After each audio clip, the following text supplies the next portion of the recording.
All right, back to Obama speaking at the AMA convention today in Chicago.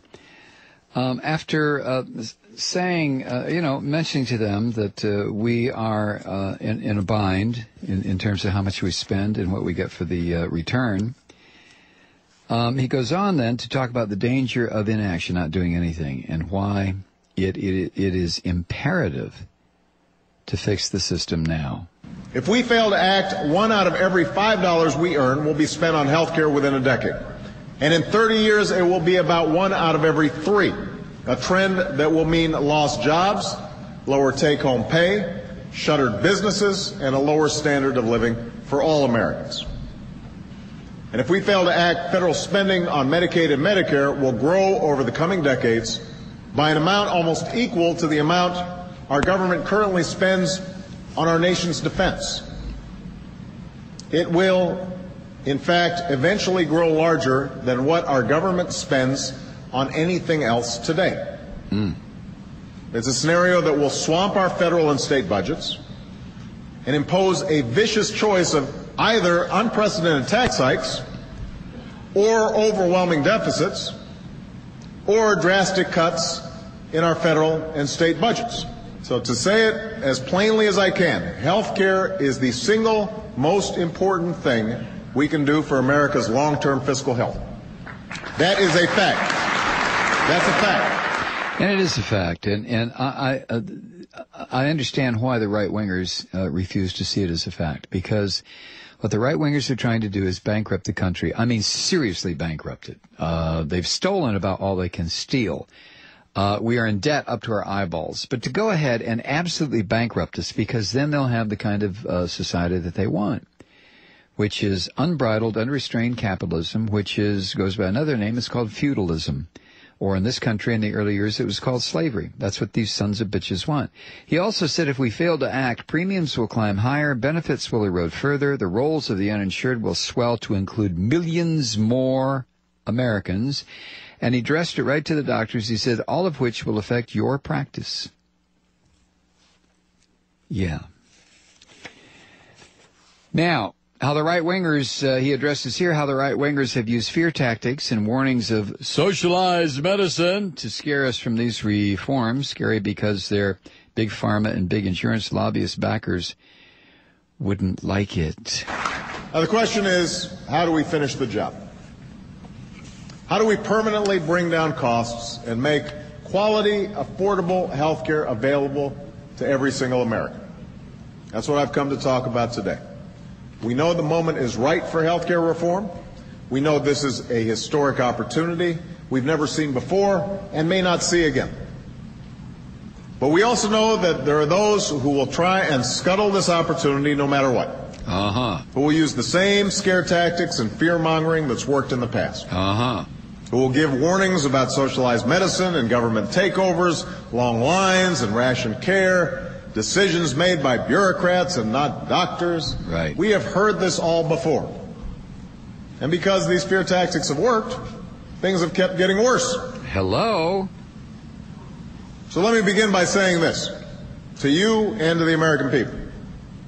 I know that there are millions of Americans who are content with their health care coverage. They like their plan, and most importantly, they value their relationship with their doctor. They trust you.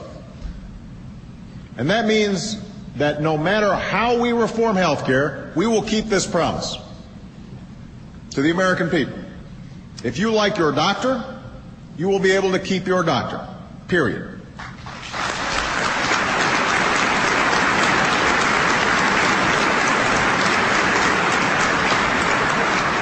If you like your health care plan, you will be able to keep your health care plan, period. No one will take it away, no matter what. My view is that health care reform should be guided by a simple principle. Fix what's broken and build on what works. And that's what we intend to do. Well, yes, but come on, Mr. President. Any right-winger out there in media land will tell their brain-dead audience that this is all a trick. You say these things, but you don't mean them. It's all a trick. Socialized medicine is coming. And then you'll have to stand in line for 6 hours to get 2 aspirin. It's coming. Son of a bitch. Don't anybody listen to this madman. Right? This is what they do. Now, Obama then goes on to shoot down the neocon lie that his health care plan is some kind of government socialized medicine. He has to keep doing this over and over. Anyone who tries to reform health care in this country has got to keep saying it over and over. Let me also address a illegitimate concern that's being put forward by those who are claiming that a public option is somehow a Trojan horse for a single-payer system. Now, I'll be honest. There are countries where a single-payer system works pretty well. But I believe, and I've taken some flack from members of my own party for this belief, that it's important for our reform efforts to build on our traditions here in the United States.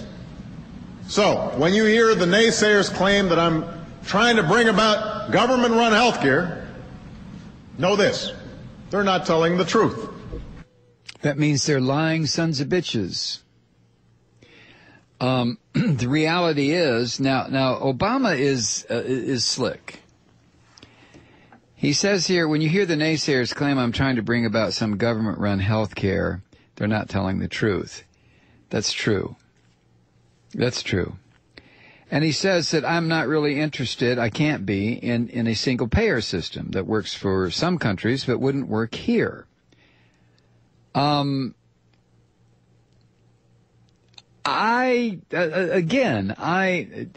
It's very hard to stay even with Barack Obama in this very challenging verbal race that he's got going on here. I mean, we are so used to being lied to. We are so used to being conned. And Obama has said some things that just seem absolutely counter to what was promised during the campaign.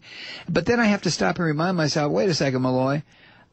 He didn't say specifically blank, blank, blank, blank. You filled in the blanks, my man. And then I have to be honest and say, well, that's true. Yeah, I filled in the blanks. I heard something and may have changed it into something that was more in keeping with what I believe.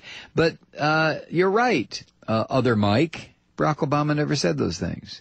So if you are shocked and chagrined right now, Brother Mike, it's because you allowed yourself to be shocked and chagrined. You were so wanting a change from the neocons that were running the country.